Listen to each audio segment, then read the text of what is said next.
We're in Matthew chapter 24, verse 36 to Matthew chapter 25, verse 46. It's a longer passage again. We got a lot to go through. And the great thing is, we don't have Sunday school. All we have is food afterwards. So I can preach as long as I want to. We could take a break and go down, grab food, and bring it back up, and y'all can eat while I keep talking. See? Thank you.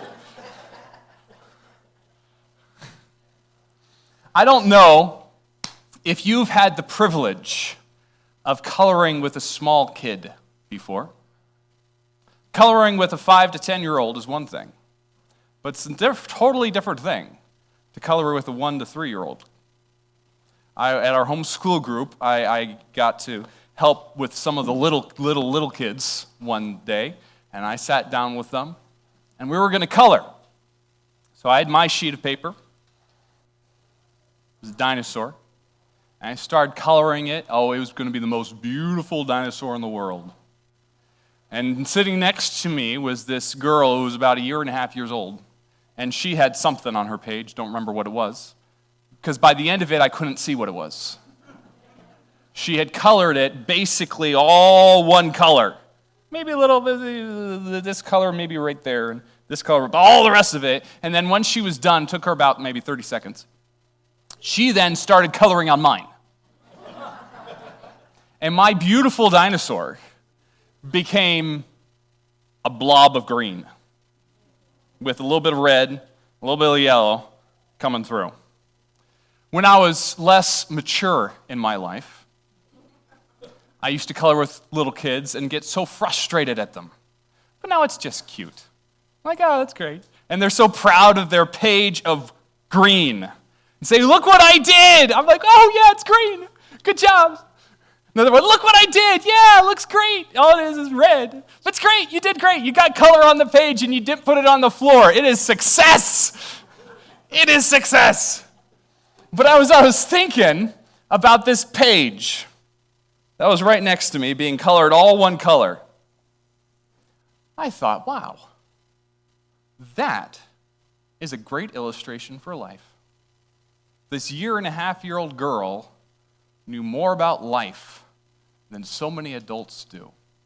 We look at our life and we think, I'm going to paint my life all these different colors and shades. It's going to be this beautiful picture that shows all the different things that I'm passionate about, all these different dreams that I have, all these different things about things I want to do and things I like, and all this beautiful mosaic right before us.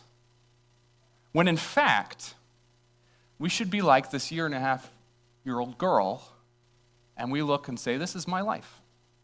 And it's all just one color. That's all it is. Because our life should be based on this one single fact. Jesus is coming again. Everything about our life should be based on this truth. Jesus is coming again. That's our blessed hope that Paul talks about in Titus chapter 2, verse 13. That's the impetus for sharing the gospel. That should be the basis behind the things we think and the words we say and what we decide to do today and tomorrow. Jesus is coming again. With that fact, it puts everything in perspective in this chaotic life that we live. Jesus is coming again. That should be the only color that we're showing every single day. Jesus is coming again. That's not natural for us. It's not. But that's why Jesus brings us to the parables that we're going to talk about. Last week, Gabe brought us through most of chapter 24. He talked about the signs of the times, the steps to Jesus' coming. But Jesus continues his discourse with the focus on how his return should color everything in our lives. Everything. Gabe kind of griped and complained that I took the last half of chapter 24 from him. But it goes better with the other chapter, so. Today, we're going to see that Jesus is coming quickly. We're going to see that he is coming with discrimination, and we're going to see that he's coming with judgment. And over all of it, we're going to see that because the King will come again, the world should be prepared.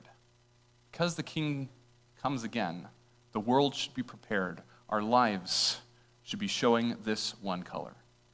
Will you pray with me before we dive in?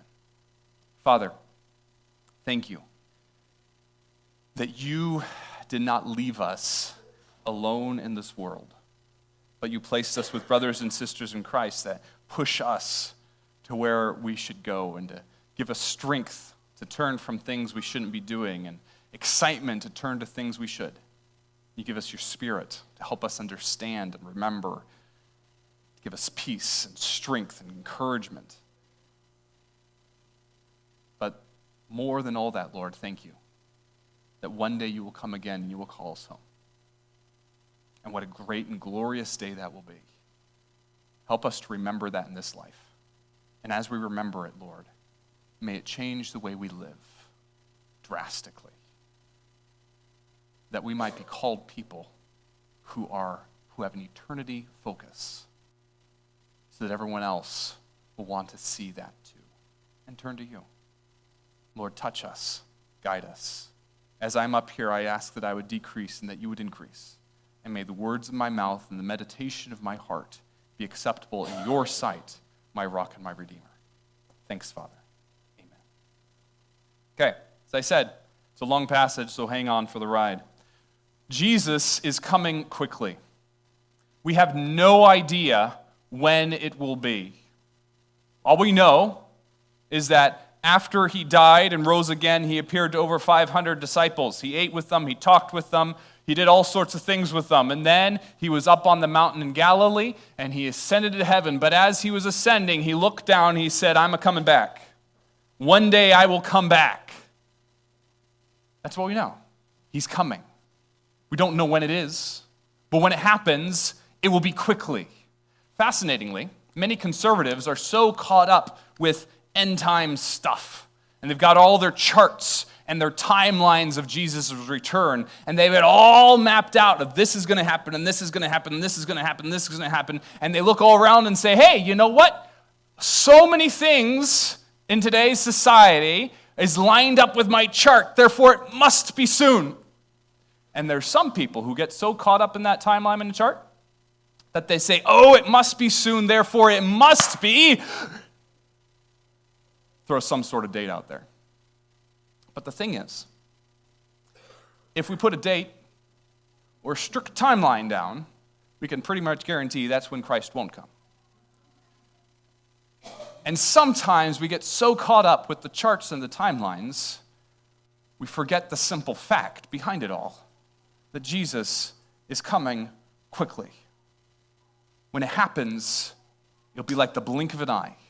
Jesus says in Matthew 24, verse 36, he says, Matthew 24, 36, but about that day or hour no one knows, not even the angels in heaven, nor the Son, but only the Father. And then again, skip down to verse 42 to 44. He says, therefore keep watch, because you do not know on what day your Lord will come. But understand this, if the owner of the house had known at what time of night the thief was coming, he would have kept watch and would not have let his house be broken into.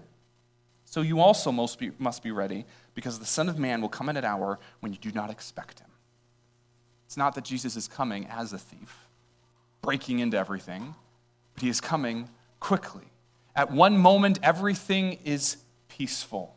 Everyone will think that everything is okay. And then the skies will split open and Christ will appear. And we'll see what John saw in Revelation 19:11, the heavens standing open, and there before me was a white horse whose rider is called Faithful and True. With justice he judges and wages war. I wish I could spend more time on this passage, but I can't. Next year, I'm looking forward to preaching through this as we go through Daniel and Revelation next year. It's going to be a great time. When Jesus comes, he is coming quickly. There will be no time at that moment to turn to Jesus in faith when Jesus comes. In that moment when he comes quickly, he won't be coming as the suffering servant like he did the first time, but he is coming as the conquering judge, There won't be a warning like on a subway. I've been able to go to Washington, D.C. a couple times, and I love riding the subways. You walk in, you stand, and you hear this sound. Doors closing. Ding, ding, ding. And then the doors close. There's a warning to get out of the way so you're not split in two. It's a good thing. When Jesus comes, there is no warning. The trumpets will sound and Christ will appear, and in that moment, it will be too late. It's like a couple weeks ago when those people broke into the Louvre and stole those jewels from Napoleon's time. One moment the jewels were there, and the next moment they were gone, and no one had any idea what happened. Same thing will happen when Jesus comes. One moment, everything is fine, and then boom, Jesus is there, and time is out. Because not only does Jesus come quickly, but Jesus is coming with discrimination. He's coming with discrimination. He tells the crowd in Matthew 24, verses 37 to 41, he says, "As it was in the days of Noah, so it will be at the coming of the Son of Man. For in the days before the flood, people were eating and drinking, marrying and giving in marriage, up to the day Noah entered the ark. And they knew nothing about what would happen until the flood came and took them all away. That is how it will be at the coming of the Son of Man. 2 men will be in the field, one will be taken and the other left. 2 women will be grinding with a handmill, one will be taken and the other left." So many people, when they read this passage, they think about the rapture in this passage because they're triggered by the word taken. And they think about everything peaceful, and then Christ calls his church home in the rapture, and those who are his are taken up. But that's not what this passage is talking about. Jesus is speaking to the Jewish people and talking about the end times for them. And they who have not placed their faith in Jesus Christ are going through the tribulation as a time of judgment. And then Christ comes at the end of that judgment. And that taken is taken for ultimate judgment. Think about the illustration that he's talking about here. He says, as in the days of Noah. Noah and his family are placed in the ark. They're safe. Everyone else in the world are taken to judgment in that day. So it will be when Christ comes at the end of the tribulation in Revelation 19:11, when the sky split open and the Son of Man appears as judge and king. People are going about their normal business, and then he appears quickly, and people are taken at that moment to judgment, and others are left for the millennial kingdom. Taken and left. No one on that day is going to be able to stand up and say, when they see Jesus appear, I get it now.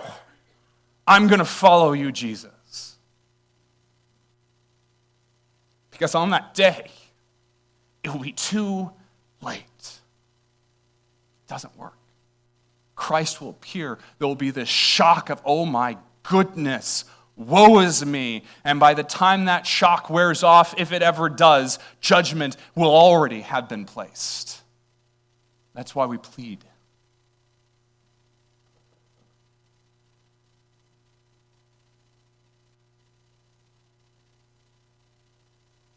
That's why we plead with people to make a decision before it is too late, to turn to him in faith, because no one knows the day or the hour of his return. He comes quickly. He takes and he leaves.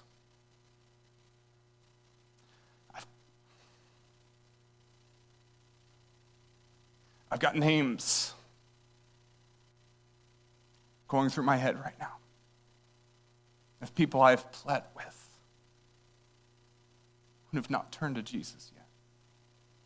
And I pray that they would. And I know you do too.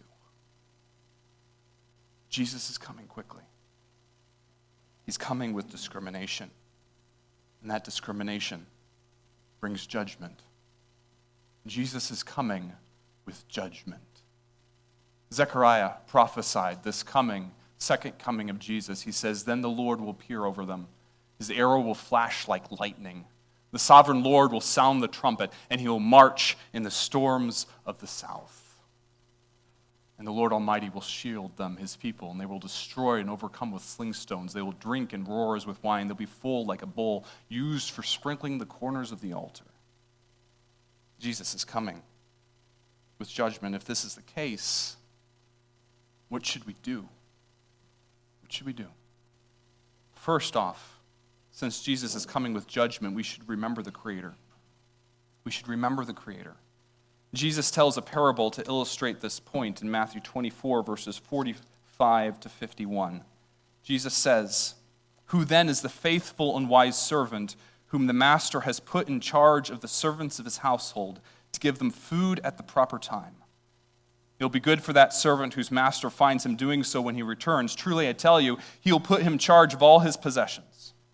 But suppose that servant is wicked and says to himself, 'My master is staying away a long time.' And he then begins to beat his fellow servants, to eat and drink with drunkards. The master of that servant will come on a day when he does not expect him, and an hour he is not aware. He will cut him to pieces and assign him a place with the hypocrites, where there will be weeping and gnashing of teeth." Jesus, from the moment he started his ministry up until now, up until he died and rose again, until his ascension, he continually declared that everyone on earth was under this jurisdiction of the creator of the universe, the one true God. Everyone. And he's not lying. He's proven himself to be true, and therefore we know what he says is true. Being under the jurisdiction of the creator, this one true God, we are held responsible for our actions, the things we do and the things we do not do. And when Jesus comes again as judge, he will bring judgment on those he does not find doing what they're supposed to be doing, what the Creator wants. He's going to bring blessing on those he finds doing what the Creator wants. But in this, we as humans, we like these lists of rules. I've talked about this in the past. We like the list of rules and say, okay, tell me, what is it that I'm supposed to do? What is it that I'm not supposed to do? Give me the list, give me the checklist to all these different religious things and rituals and good works. Give me the list to run down on. But Jesus isn't interested in a list of rules. One of the shows I really enjoy watching that I cannot recommend. I've got a category for that, so if I'm about to say something and you're like, oh, that's a horrible show, why would he watch it? I just know that I understand I don't recommend this show. Okay. One of the shows I really enjoy is Downton Abbey. It's a great show. I can't recommend it, but it's a great show. And it's British drama from the early 1900s, set in the early 1900s, and it follows the life of the rich people upstairs and the servants downstairs. And it kind of splits between the two of them. It's so much fun, the drama that goes on, and they look like, why would they do that? It's great. Can't recommend it.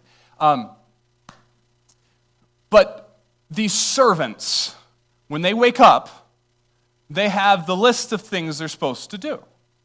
And it's mapped out for them, from morning to night, the things they're supposed to do, over and over and over again. And woe to that servant who does not do those things. In fact, some of them might be fired and kicked off the show. What? Not the show, but okay. That's what we think of when we think of this passage so often. We think about the rules. Oh, the servant's supposed to be living a certain way, supposed to be doing this thing, doing that thing. But that's not what Jesus is talking about here. Jesus is only concerned about one thing. Because that servant has two destinies before him. He has the destiny of eternity with the Creator, or eternity apart from the Creator. That was the two decisions, the two choices, two options, A or B.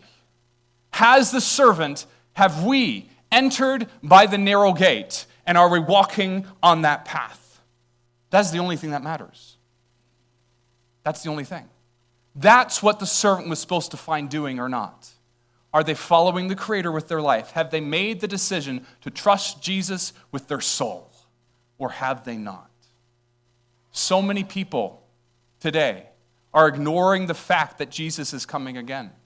And they think that his coming is a long way off because it's been 2,000 years. I've had one person come up to me and say, it's been 2,000 years since Jesus said he's coming back. Maybe he isn't. That's what they said to me. Like, no, he's coming back. They think he's a long way off. And so they're like this servant that says they can be doing whatever they want to do. They can turn to Jesus later on. They've got time. They could fill their life with all these other things. They got time. But Solomon, the wisest man who ever lived, tried filling his life with all these other things. At the end of his life, he felt empty. And he urged all those who listened to him in Ecclesiastes 12:1, remember the Creator in the days of your youth, before the days of trouble comes and the years approach when you will say, I find no pleasure in them. And again, in Ecclesiastes 12:13-14, now all has been heard. Here's the conclusion of the matter. Fear God and keep his commandments, for this is the duty of all mankind. For God will bring every deed into judgment, including every hidden thing, whether it is good or evil. All these other things that we pursue in this life do not matter. The only thing is going through the narrow gate, turning to Jesus in faith now. Since Jesus is coming with judgment, we must remember the Creator. But after we remember the Creator, we must follow the bridegroom. We must follow the bridegroom. Jesus tells another parable about 10 virgins going to meet the bridegroom. In Matthew chapter 25, verses 1-13, Jesus says, at that time the kingdom of heaven will be like 10 virgins who took their lamps and went out to meet the bridegroom. 5 of them were foolish, 5 of them were wise. The foolish ones took their lamps, but did not take any oil with them. The wise ones, however, took oil in jars along with their lamps. The bridegroom was a long time in coming, and they all became drowsy and fell asleep. At midnight, the cry rang out, here is the bridegroom, come out to meet him. Then all the virgins woke up and trimmed their lamps. The foolish ones said to the wise, give us some of your oil, our lamps are going out. No, they replied, there may not be enough for both of us and you. Instead, go to those who sell oil and buy some for yourselves. But while they were on their way to buy the oil, the bridegroom arrived. The virgins who were ready went in with him to the wedding banquet, and the door was shut. Later the others also came. Lord, Lord, they said, open the door for us. But he replied, truly I tell you, I don't know you. Therefore keep watch, because you do not know the day or the hour. In the previous parable, the problem was the servant didn't think the master would come so soon, and so he snuck up on him. Here, we have these greeters who are lined up to greet the bridegroom, and the trouble is that the bridegroom stays away longer than they figured he would. So they have enough oil for an hour or more, but not half the night. And they run out of oil because the bridegroom did not come on their schedule. The bridegroom didn't come. There's a group of people out there who have their whole thinking on the end times focused on the fact that Jesus should have come before.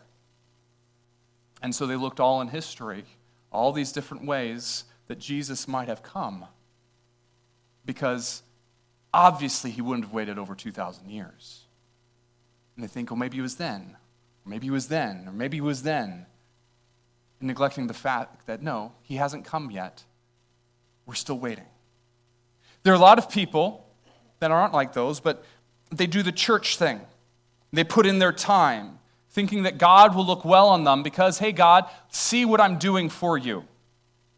But life doesn't happen as they want it to. Hardship comes up, pain. And they're like, but God, I've been sitting here waiting for you. Why haven't you done what what you've said you would do? Other people see all these good things and these flashy things. And following Jesus, it hasn't provided what they wanted, so they go and they say, oh, there's all these other things that I would like. And so their interest in church things lags because it hasn't brought the result that they want. Jesus hasn't come to them as they wanted him to do. Whatever the case, they stop doing the church thing every week, and then it goes to every month, couple months, a couple times a year. Perhaps they stood firm on good theology and truth, but it just didn't do what it wanted to do. And so they're like, well, maybe I'll believe this other thing, because if Jesus actually was this way, it would have turned out the way I wanted it to. Why is that case? Well, probably because they weren't following the bridegroom in the first place. Which is why at the end of this parable, the bridegroom, who is Jesus, opens up the door and looks at these who were not prepared and said, "Go away, I never knew you." Those who have placed their faith in Jesus Christ are called to stand firm. They're called to say, I want to follow him. And other things come up and we say, no, I'm going to follow him. Other things come up and I say, no, I'm going to follow him. Pain comes, I said, I'm going to follow him.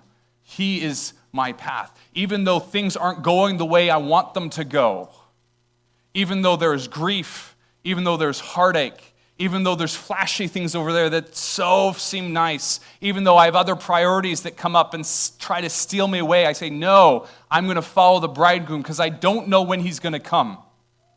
But I'm going to stand true. I'm going to follow him until finally he calls me home.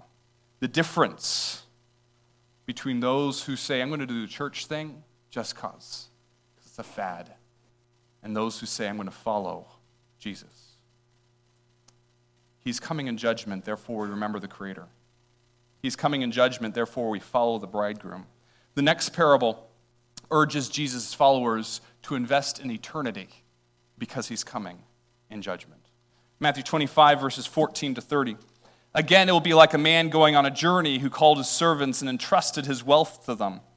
To one he gave 5 bags of gold, to another 2 bags, and to another 1 bag according to his ability.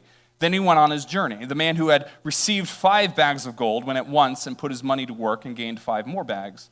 So also the one with 2 bags of gold gained 2 more. But the one who had received 1 bag went off, dug a hole in the ground, and hid his master's money. After a long time, the master of those servants returned and settled accounts with them. The man who had received 5 bags of gold brought the other 5. Master, he said, you entrusted me with 5 bags of gold. See, I have gained 5 more. His master replied, well done, good and faithful servant. You've been faithful with a few things. I will put you in charge of many things. Come and share your master's happiness. The man with 2 bags of gold also came. Master, he said, you entrusted me with 2 bags of gold. See, I have gained 2 more. His master replied, well done, good and faithful servant. You've been faithful with a few things. I will put you in charge of many things. Come and share your master's happiness. Then the man who had received 1 bag of gold came. Master, he said, I knew that you are a hard man, harvesting where you have not sown, gathering where you have not scattered seed. So I was afraid and went out and hid your gold in the ground. See, here is what belongs to you. His master replied, you wicked, lazy servant. So you knew that I harvest where I have not sown and gather where I have not scattered seed. Well, then you should have put my money on deposit with the bankers, so that when I returned, I would have received it back with interest. So take the bag of gold from him and give it to the one who has 10 bags. Whoever has will be given more, and they will have an abundance. Whoever does not have, even what they have will be taken from them, and throw that worthless servant outside into the darkness, where there will be weeping and gnashing of teeth. There's another parable recorded in other Gospels that is very similar to this one, but it's not the same. And there's sometimes that people will compare the two of them and will mix up the interpretation because they say, oh, it must be the same as that one, but they end up a little differently. This one, there is judgment that happens on this servant, and he is thrown out into a place of weeping and gnashing of teeth. The important message of this passage is not about the amount of money given to each servant. The importance is the master gave as much as each one could handle and expected that that servant use it for him. One day Jesus is coming again, and he will see how we have used his resources. He will see how we have used his finances, his time, his gifts, his talents for him. Have we used them to increase the kingdom, or have we not? Have we been so colored by the fact that Jesus is coming again so that every part of our lives say, I want to use what I have to call others to follow him too? Is that our focus? But the first step of that focus is actually entering the kingdom ourselves. That's the first step. If we don't, we're like that servant who the master has given him that one bag of gold, and he hides it and says, I don't want to have anything to do with you, master. You're a mean guy. I don't want to have anything to do with your kingdom. I'm going to toss it away. And then the master comes again, and the guy says, oh, whoops, my bad, tries to dust it off and say, here, I still have it. I'm accepting it now. But the master says, no, you can't accept it now. Time's up. You should have accepted it then, and then used it to multiply the kingdom. But the servant refused to do that. And the master threw him outside into the darkness where there'll be weeping and gnashing of teeth. That's the first step, is to enter into the kingdom. But once we do that, we are called to invest in eternity and to say, yes, I am in the kingdom and I know Christ is coming again. Therefore, everything I do is going to be colored by the fact he's coming again to call me home, and I want so many other people to do it too. I'm going to use my finances to get people into the kingdom. I'm going to use my time to get people in the kingdom. I'm going to use my relationships to get people in the kingdom. I'm going to use all these resources, and that is my one goal, is to call people to the kingdom. But too often, we've taken our eyes off following the bridegroom, and so we start saying, I'm going to use my time to do what I want to do. I'm going to use my finances to do what I want to do. I'm going to use my resources to do what I want to do. Christ will come someday. But let's have some fun right now. If we're in the kingdom, we're called to bring others, to have a return on the king's investment. The king's coming in judgment. Therefore, we must remember the Creator. We must follow the bridegroom. We must invest in eternity. And finally, we are to focus on the king. The last parable that Jesus tells, Matthew chapter 25, verses 29 to 46. 31 to 46. 31 to 46. When the Son of Man comes in glory, all the angels with him, he will sit on his glorious throne, and all the nations will be gathered before him, and he will separate the people one from another as a shepherd separates the sheep from the goats. He will put the sheep on his right and the goats on his left. Then the king will say to those on his right, come, you who are blessed by my Father, take your inheritance, the kingdom prepared for you since the creation of the world. For I was hungry, and you gave me something to eat. I was thirsty, and you gave me something to drink. I was a stranger, and you invited me in. I needed clothes, and you clothed me. I was sick, and you looked after me. I was in prison, and you came to visit me. Then the righteous will answer him, Lord, when did we see you hungry and feed you, or thirsty and give you something to drink? When did we see you a stranger and invite you in, or needing clothes and clothe you? When did we see you sick or in prison and go to visit you? And the king will reply, truly I tell you, whatever you did for one of the least of these brothers and sisters of mine, you did for me.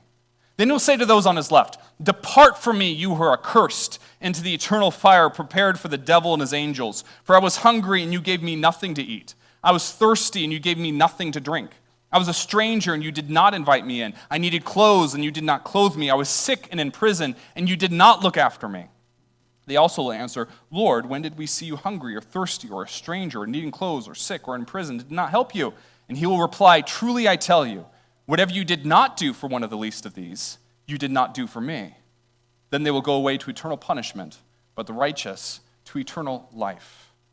Focus on the king. We could spend a lot of time talking about when this judgment happens, and people have their timelines, and they talk about the judgment of the sheep and goats and where it falls, and we don't have time for that. And truthfully, it distracts from the goal that Jesus is actually doing with this parable. He's not giving a timeline in this parable. He is telling us that if we are focused on the king, we will live for the king. One group, Jesus is saying, one group used their time to serve fellow followers of Christ with compassion. And the other group willfully neglected followers of Christ. There was the difference. Their faith was shown by their fruit, just as James talks about. And those who showed no fruit was because they had no faith, and they're judged by their works. The other group had faith, showed their faith by their works, and they're blessed when the king comes. They're not surprised that the king comes. They're like, hey, it's the king. They're not surprised by him seeing their good works. What they're surprised about is that what they were doing was actually for him, not anything else. It's for him.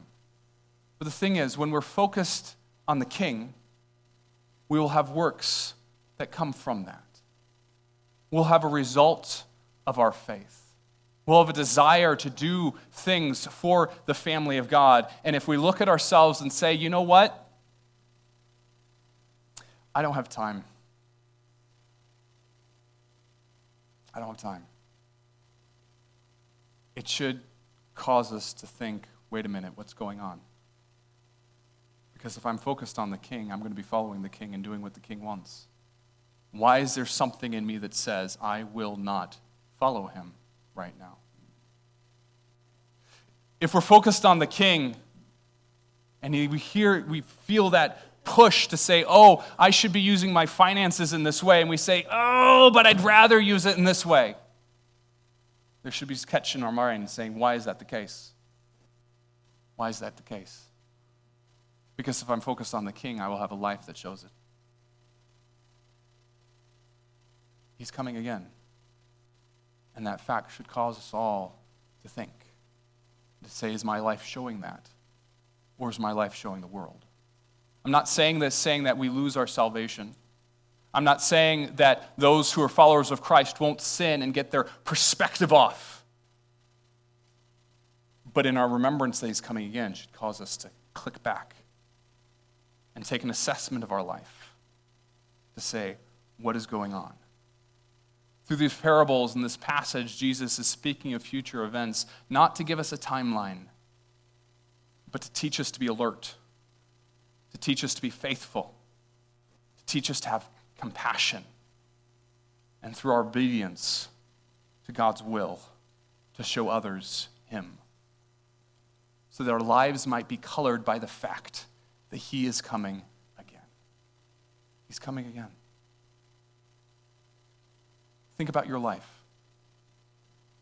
Picture it as a page. What is colored on it? Is it a whole bunch of different colors? Or is it just one? That he is coming again. What needs to be changed? There's some people who look at the page of their life and they realize there is nothing on it. There's no color at all. Because they have never placed their faith in Jesus Christ. And it's just darkness. And if that's the case for you, today I call on you to turn to Jesus in faith. To reach out to him and say, I realize I'm a sinner and I need you to save me. Save me. When you do that, you're his. Come and tell someone about it and we can talk more about what it means to follow him. But you're starting the color on your page. Don't let today go by without making that decision. Other people are followers of him, and you look at your page and you realize there's a little corner right here that's colored by the fact that Jesus is coming again. But all the rest of all these other colors. And something needs to change. And if you look and say, yeah, I need some help, please reach out and let's talk. Or grab someone else and say, let's talk. We're not called to live this life alone. We're called to follow him. Today, we get to celebrate communion. We do this to remember the fact that Jesus